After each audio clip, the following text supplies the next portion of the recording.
break me. No, no.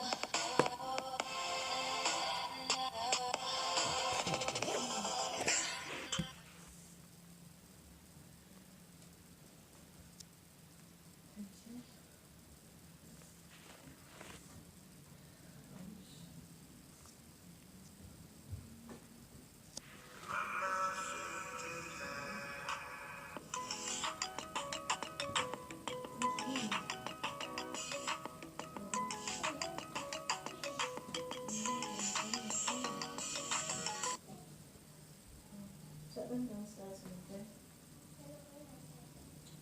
Wow, you're not staying up here with Kaysa.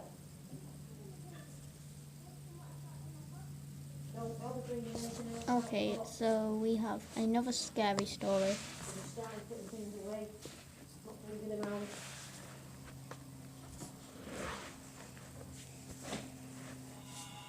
I was out doing a delivery one late night. It was probably the longest drive I have ever taken for a pizza delivery.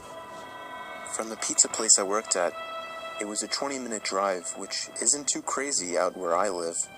Plus, they ordered 4 large pies, so I figured it was a party and I would get a much bigger tip. Navigating the dirt roads at night was always annoying, though. I pulled up to the given address.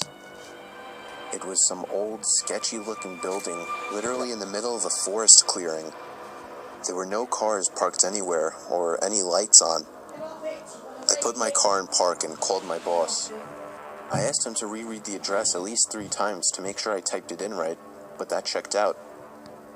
I could tell he was in a really bitchy mood, and he told me to at least knock on the door and check it out. He would normally get mad if we took back 1 pie, but I was afraid of what he would do if I brought back 4. I was insanely unnerved, but got out anyway and forced myself to the front door of the building. There was no doorbell, so I just knocked really hard. I heard nothing and didn't really expect to hear anything.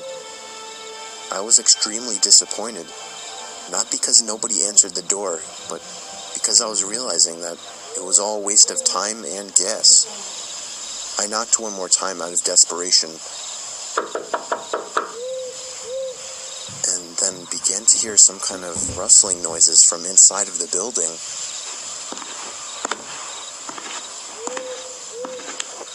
I knocked again and yelled that I was the pizza guy. There was silence now. I felt a bit more uncomfortable now than before. But before I could turn around, I noticed something at the window.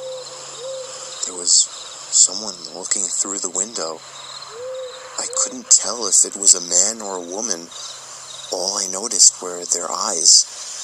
Their eyes were open wider than I knew possible, staring intently at me. I was disturbed enough by this and dropped the pizzas and ran back to my car.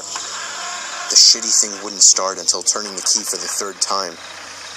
I drove off the grass and back onto the dirt road, but I felt the car rocking about, shaking and bumping. Something wasn't right. I didn't make it far from the building before I started hearing a sharp scraping sound coming from outside. There was so much resistance that I couldn't even drive. The car came to a stop. I got out of the car to check what the hell was wrong. A chill ran up my spine as I began to feel like my heart was constantly skipping beats. My tires had been slashed and had completely fallen off the rim. Not just the front though. All 4 tires were slashed. I realized somebody did this when I was knocking on the door to that building. Instead of running, I got back in the car and locked the doors. I was so close to that building, I could practically see it from where I was, if it weren't for the trees blocking the view. I dialed 911 and explained everything to the operator. She told me the cops would be over as soon as possible and that I need to stay hidden. I asked her if it was advisable to stay in the car or run, and she told me it would be best to stay in the car with the door locked. She asked me to stay on the line with her until the cops arrived. My whole body was shaking. In all directions, there was nothing but dark, seemingly endless forest.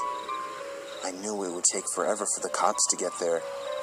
I was not comfortable with sitting in that car so close to whoever did this. The next part, though, is what utterly destroyed me. It still shakes me to this day, and I hope nobody ever has to experience this kind of fear.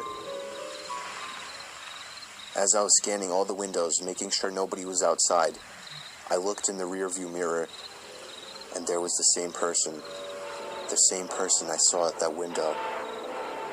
Eyes open wider than ever. I could see now that it was a woman, and I could ever so slightly